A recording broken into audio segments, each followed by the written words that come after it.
এবার আপনি ঠেলা টের পান, নিজের ফাঁদে আপনি নিজে মরবেন। কথা বলে না কেন? এই জন্য যারা এখন দায়িত্বে আছেন অন্তর্বর্তীকালীন সরকারের আমরা আহ্বান জানাবো, দেশ এবং বিদেশি যে চক্রান্তগুলো চলছে এটা থেকে মুক্ত হওয়ার জন্য একটা সম্মানজনক সময় নিয়ে খুব তাড়াতাড়ি নির্বাচনের মাধ্যমে একটা নির্বাচিত সরকারের হাতে দেশটা তুলে দেবে। তাহলে এই ষড়যন্ত্রগুলো বন্ধ হয়ে যাবে ইনশাআল্লাহ। আপনারা বাস্তবতা এবং আন্তর্জাতিক বিষয় বোঝেন না, এখানে অনেক নিগূঢ় বিষয় লুকিয়ে আছে। যারা গবেষক, যারা চিন্তা ভাবনা করে বিশ্ব নিয়ে, তারা টের পাচ্ছে এগুলো আর একটা ক্যান্সার। আমার কথা সাফ, কি হবে আগে পরে ওগুলো আমি ভাবি না, বাস্তবতার সামনে যেটা আসে ওইটাই বলছি। আমরা সত্যিই চাচ্ছি এদেশে 1628টা চেয়ারে সব যেন হাত খোলা থাকে আবু সাইদের মতো। এতদিন হাত বাঁধা ছিল, এই জন্য ওনাদের ইচ্ছা থাকলেও করতে পারে না। প্রধানমন্ত্রী যিনি ছিলেন পালিয়ে গেছে, ওনারে প্রধানমন্ত্রী বলা আমার মনে হয় ঠিক হয় না, কারণ উনি তো আর জনগণের ভোটে প্রধানমন্ত্রী না। এই শব্দটাকে আজ বহির্বিশ্বে ওনারা উল্টাপাল্টা করে মানুষকে শোনাতে চাচ্ছে যে আমরা প্রত্যক্ষ ভোটে নির্বাচিত ছিলাম। কিসের নির্বাচিত ছিলেন? মানুষ যে নির্বাচিত হয় কিসের মাধ্যমে? নির্বাচনে। কিসের? নির্বাচন না হলে নির্বাচিত হওয়া যায়? তাম দুনিয়া এখন জানে যে 15.5 বছরে কোনো নির্বাচন হয়নি। নির্বাচিত করার পদ্ধতি নির্বাচন, সেই সিস্টেমই যখন আপনারা পাল্টিয়ে ফেলেছেন, আপনারা নির্বাচন চাননি, এই জন্য 15.5 বছর দেননি। আমিরে জামাত ডাক্তার শফিকুর রহমান হাফিজাহুল্লাহ, ওনাকে সাংবাদিক জিজ্ঞাসা করছে আওয়ামী লীগ নির্বাচনে আসবে কিনা। উনি জবাব দিয়েছেন ওনারা আসবে কি করে, কারণ ওনারা তো নির্বাচন চায় না। যে যেটা চায় না তার উপর এটা চাপিয়ে দিলে জুলুম হয়। আমরা চাই সারা বাংলাদেশে যারা বৈষম্যের শিকার ছিলেন তাদেরকে সামনে নিয়ে আসা হোক। সংস্কার যখন আরম্ভ হয়েই গেছে, আমরা সংস্কার চাই। কথা বলে না কেন? বিশেষ করে 1628টা চেয়ার যিনি পালিয়েছে, ওখান থেকে শুরু করে আপনাদের বাগাতিপাড়া থানার ওসি পর্যন্ত, 5 তারিখের আগ পর্যন্ত যারা ছিল, আমরা চাই এই 1628টা চেয়ারে যেন ওরা আর না থাকে। এটা শুধু আমার না, আপনি সমন্বয়ক যারা 152 জন জিজ্ঞাসা করেন, প্রত্যেকের দাবি এইটাই। 1780 জন মানুষ জীবন দিয়ে গেল। 1780 জন মারা যাওয়ার পরেও যদি গণহত্যা না হয়, আমরা কি সবাই মরে গেলে গণহত্যা হইত? প্রান্তীয় নাটোরবাসী, এটা রেকর্ড হচ্ছে, ভিডিও হচ্ছে, সারা দুনিয়াতে লাইভ চলছে। তাম পৃথিবীর কাফের, মুশরিক এবং বাংলাদেশের নাস্তিক, মুরতাদার, মুনাফিকদেরকে আমি এই দৃশ্য দেখার জন্য আহ্বান জানাচ্ছি। প্রচন্ড এই রোদের ভেতরে কোরআনের জন্য মানুষ খেয়ে না খেয়ে যারা বসে আছে, এই দেশে কোরআনের বিকল্প কিচ্ছু এই জনগণ চলতে দেবে না ইনশাআল্লাহ। যে আল্লাহ আমাদেরকে এই কষ্ট স্বীকার করার তৌফিক দিচ্ছেন, দ্বীনের জন্য যারা কষ্ট স্বীকার করেন, বিশেষ করে কোরআনে কারিমের জন্য, আহলুল কোরআনি হুম আহলুল্লাহি ওয়া খাসাতুহু ইলা আখিরিল হাদিস। ইবনে মাজাহ শরীফের হাদিসে নবীজি বলেন, যারা কোরআনওয়ালা এই মানুষগুলোই আল্লাহওয়ালা। এরা আল্লাহর আহাল এবং পরিবারভুক্ত লোক। আর খাস প্রধানমন্ত্রী যিনি ছিলেন পালিয়ে গেছে, ওনারে প্রধানমন্ত্রী বলা আমার মনে হয় ঠিক হয় না, কারণ উনি তো আর জনগণের ভোটে প্রধানমন্ত্রী না। এই শব্দটাকে আজ বহির্বিশ্বে ওনারা উল্টাপাল্টা করে মানুষকে শোনাতে চাচ্ছে যে আমরা প্রত্যক্ষ ভোটে নির্বাচিত ছিলাম। কিসের নির্বাচিত ছিলেন? আল্লাহ বলেন, হুয়া জিতাবাকুম ওয়া মা জাআলা আলাইকুম ফিদ-দীন মিন হারাজ। তিনি সে আল্লাহ যিনি তোমাদেরকে নির্বাচিত করেন। নাটোরবাসী জবান খুলে বলবেন তো, মানুষ যে নির্বাচিত হয় কিসের মাধ্যমে? নির্বাচনে। কিসের? নির্বাচন না হলে নির্বাচিত হওয়া যায়? তাম দুনিয়া এখন জানে যে 15.5 বছরে কোনো নির্বাচন হয়নি। ভোটের আগে 154 জন হয়ে যায়। 300-র ভেতরে 151 জন পেলেই সরকার গঠন করা যায়, সেখানে 154 জন এমনি হয়ে গেছে। এটা তাম দুনিয়া দেখেনি। এরপরে ভোট দেখলাম কি দিনে হবে না, ও রাতেই করে ফেলেছে। তার মানে যারা 154 জন এমনিতে ডিক্লিয়ার দেয়, যারা দিনের ভোট রাতে করে ফেলে, তাম দুনিয়ার মানুষ শোনেন, এগুলো জনগণের প্রত্যক্ষ ভোটে না, চুরির মাধ্যমে। আল্লাহ বলছেন আমি নির্বাচিত করি, আর নির্বাচিত করার পদ্ধতি নির্বাচন। সেই সিস্টেমই যখন আপনারা পাল্টিয়ে ফেলেছেন, আপনারা নির্বাচন চাননি, এই জন্য 15.5 বছর দেননি। আমিরে জামাত ডাক্তার শফিকুর রহমান হাফিজাহুল্লাহ, ওনাকে সাংবাদিক জিজ্ঞাসা করছে আওয়ামী লীগ নির্বাচনে আসবে কিনা। উনি জবাব দিয়েছেন ওনারা আসবে কি করে, কারণ ওনারা তো নির্বাচন চায় না। যে যেটা চায় না তার উপর এটা চাপিয়ে দিলে জুলুম হয়। এবার আপনি ঠেলা টের পান, নিজের ফাঁদে আপনি নিজে মরবেন। কথা বলে না কেন? যেহেতু সিস্টেমটা আল্লাহ রাব্বুল আলামিন কোরআনে কারীমের সূরা হজের 78 নম্বর আয়াতের মাঝে এটা আছে, হুয়া জিতাবাকুম, তিনি তোমাদের নির্বাচিত করেন। এই জন্য যারা এখন দায়িত্বে আছেন অন্তর্বর্তীকালীন সরকারের আমরা আহ্বান জানাবো, দেশ এবং বিদেশি যে চক্রান্তগুলো চলছে এটা থেকে মুক্ত হওয়ার জন্য একটা সম্মানজনক সময় নিয়ে খুব তাড়াতাড়ি নির্বাচনের মাধ্যমে একটা নির্বাচিত সরকারের হাতে দেশটা তুলে দেবে। তাহলে এই ষড়যন্ত্রগুলো বন্ধ হয়ে যাবে ইনশাআল্লাহ। আপনারা বাস্তবতা এবং আন্তর্জাতিক বিষয় বলছেন না, এখানে অনেক নিগূঢ় বিষয় লুকিয়ে আছে। যারা গবেষক, যারা চিন্তা ভাবনা করেন বিশ্ব নিয়ে, তারা টের পাচ্ছে। যেন আমরা আবার আহ্বান জানাচ্ছি, এটা শুধু কোরআনের অনুষ্ঠান না, এখান থেকে আমরা সংশোধন হয়ে এবং সংসদের বিষয়গুলো যেটা আছে সংস্কারের, এটা এখান থেকে আমরা জানাবো। কারণ এই পরিবেশ তৈরি করে দিয়েছে যারা সংস্কার করার জন্য। বৈষম্য বিরোধী ছাত্র আন্দোলনে যারা জীবন দিয়েছে, ওনাদের 9 দফার ভেতরে এটা ছিল যে আমরা সংস্কার চাই। কথা বলেন না কেন? বৈষম্যের শিকার হয়েছিলেন আপনাদের নাটোরের এসপি মারুফ হাসান হাফিজাহুল্লাহ। আল্লাহর এই বান্দাকে এই 15 বছর বৈষম্যের শিকার বানিয়ে দূরে রাখা হয়েছিল। আল্লাহ রাব্বুল আলামিন এই আন্দোলনের মাধ্যমে জনগণের হাতে দেশটা তুলে দিয়ে এইরকম মানুষদেরকে আজ জনগণের খাদেম বানাচ্ছে।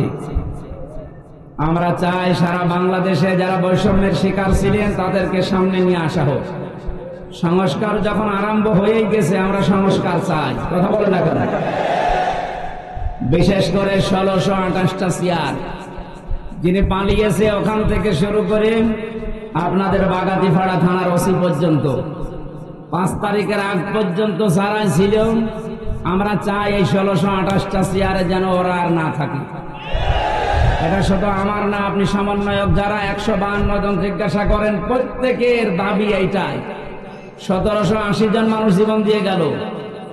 1780 জন মারা যাওয়ার পরেও যদি গণহত্যা না হয়, আমরা কি সবাই মরে গেলে গণহত্যা হইব?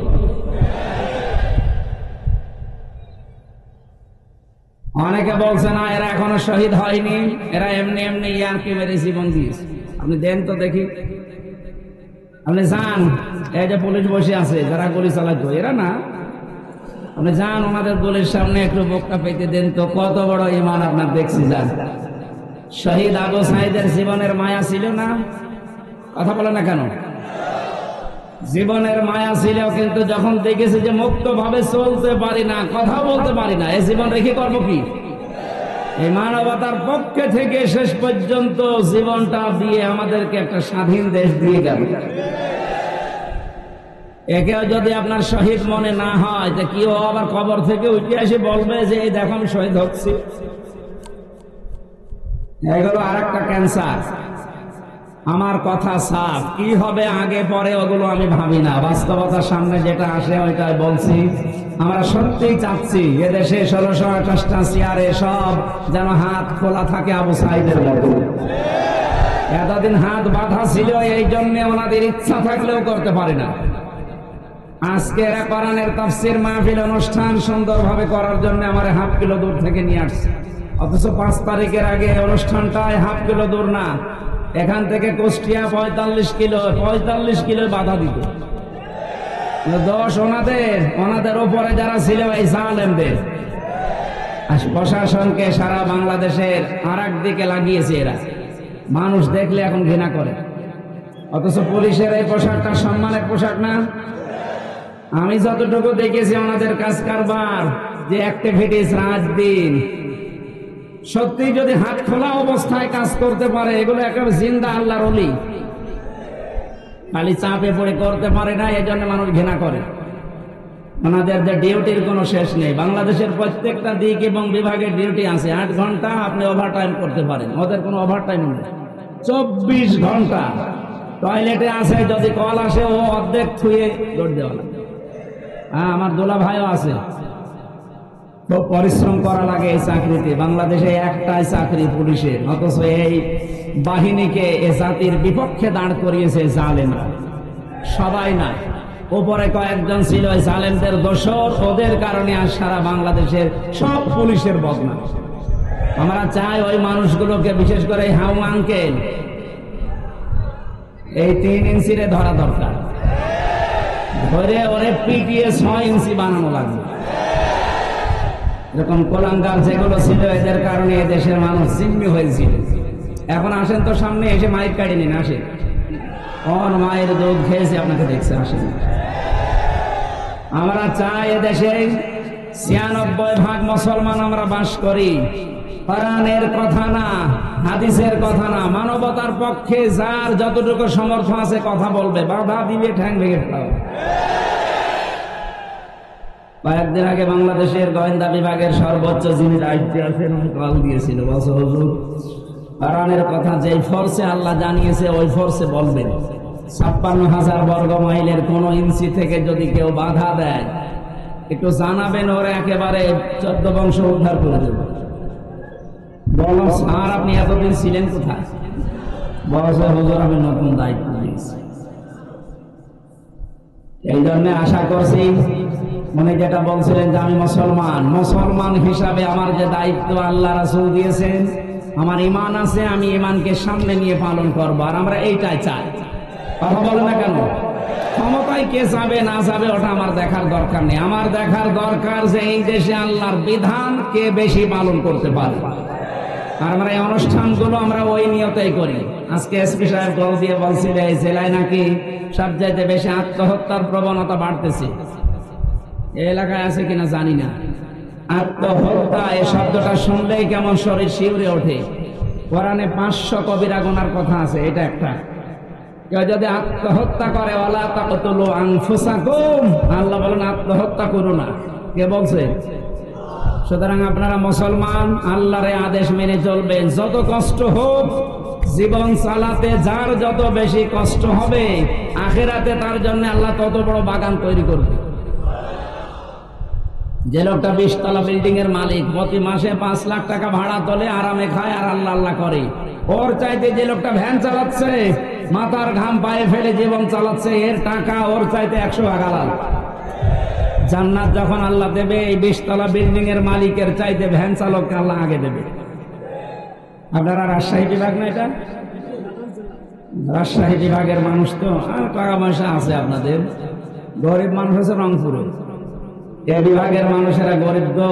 আমার মনে হয় নবীর ওই হাদিস, ধনীদের চাইতে গরিবদেরকে আল্লাহ 500 বছর আগে জান্নাতে দেবে। সেই হিসাবে শহীদ আবু সাইদের বিভাগ রংপুরের মানুষগুলো আগে জান্নাতে দেবে তুলনামূলক। এরপরে রাজশাহী আছে, এরপরে আপনারা, এরপরে আমরা খুলনা বিভাগে, এরপরে আমরা, এরপরে তো সিলেট আছে, চট্টগ্রাম আছে, সর্বশেষ যাবে ঢাকা। কারণ সব কুমির গুলো ওখানে। গরিব মানুষ বলে আপনারা মন খারাপ করবেন না, যে সেখানে সেই দায়িত্বে আছেন, জীবনের এটা টার্গেট নিয়ে মারা তো যাবেন, হয় 2 দিন আগে না 2 দিন পরে। এই টার্গেট যেন আপনার থাকে যে আল্লাহ আমি চর্ম চোখে যেন দেখি যে তোমার কোরআন এ দেশে চলছে। যদি কায়েম নাও হয়, তাও কিয়ামতে আপনি শহীদের কাতারে দাঁড় হয়ে থাকতে পারবেন। যারা আত্মহত্যা করছেন, এই প্রবণতা বন্ধ করা দরকার। এটার জন্য কিছু অনুষ্ঠান আছে, ওইগুলো আমি কিছুক্ষণ পরে এসপি সাহেবের কাছে যাব। উনি আমাকে দাওয়াত দিয়েছেন, আমি যাব। কিছু পরামর্শ আছে, করব। এই বিষয়গুলো সামনে আনতে পারলে এই প্রবণতা কমে যাবে ইনশাআল্লাহ। মানুষ যখন জীবনের উপরে হতাশ হয়ে যায়, যখন জীবনের উপরে আশা হারিয়ে ফেলে, তখন এই পথ বেছে নেয়। ওই সমস্ত কাজগুলো যেন সামনে না আসে। প্রায় 8টা-9টা পদ্ধতি আছে কোরআনে, আমি ওই এগুলো যে অ্যাপ্লাই করে দেখি, ওগুলো এই দেশে বিশেষ করে নাটোর জেলায় যেহেতু এটা বেশি, এটা চালু করা যায় কিনা। 2 নম্বরে শুনলাম নাকি এই জেলায় সুদ একটু বেশি, টাকা ছেড়ে রাখে টাকা আসে। আমি জানি এটা মায়ের সাথে জেনা করার গুনাহ হবে। যারা 1000 টাকা ছেড়ে রাখে 1000 টাকায় 1100 টাকা দেয়, এরকম মানুষ দেশে নেই? এই সুদের সাথে জড়িত আছেন কারা? হাত তোলেন তো ভাই, অসুবিধা নেই, ক্যামেরা সব আমার দিকে, তোলেন। ও, আমার মনে হয় এসপি সাহেব এই তথ্যটা উনি ভুল দিয়েছে। এই এলাকায় এখনো এগুলো আসেনি, আলহামদুলিল্লাহ।